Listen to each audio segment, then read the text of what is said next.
Kasama si Pastor Juanito Reyes, ang mga ambassador for Christ, worldwide Christian movement, youth for Christ, sa Christian Dwelling Church of God. Ang Diyos ay buhay at siya'y nadahari magpakailanman.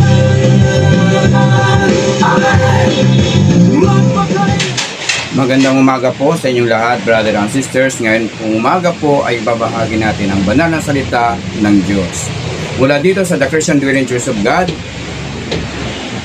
Araw na naman po ng linggo. Naman po, first day of the month of August ay nataon po na Sunday. So nandito po tayo ngayon para ibahagi yung araw ng ating Panginoon. Ang tinatawag nating bigyan tayo ng Diyos ng mabuting puso at proteksyon ng banal na espiritu.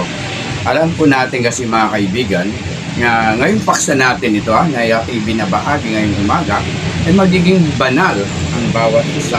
So mag-umpisa sa pamilya po natin. Tapos may share natin ang banal na salita ng Diyos na ating pag-aaralin ngayon sa mga kaibigan, kamag-anak, at sa pamagitan din po ng Facebook Live at sa ating ginagawa ngayon. So like and share po ang ating Facebook page, The Christian Dwelling Church of God po mga kaibigan.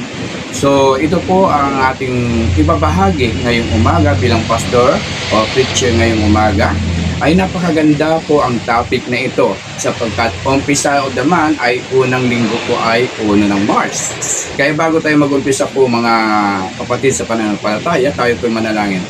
Ama naming Diyos, bigyan mo kami ng mabuting puso, pusong marunong magpatawad, umunawa at magmahal at maglingkod at balutin mo kami ng proteksyon ng iyong banal na espiritu upang kami maingatan laban sa tukso, kapahamakan at anumang gawa ng mga kaaway.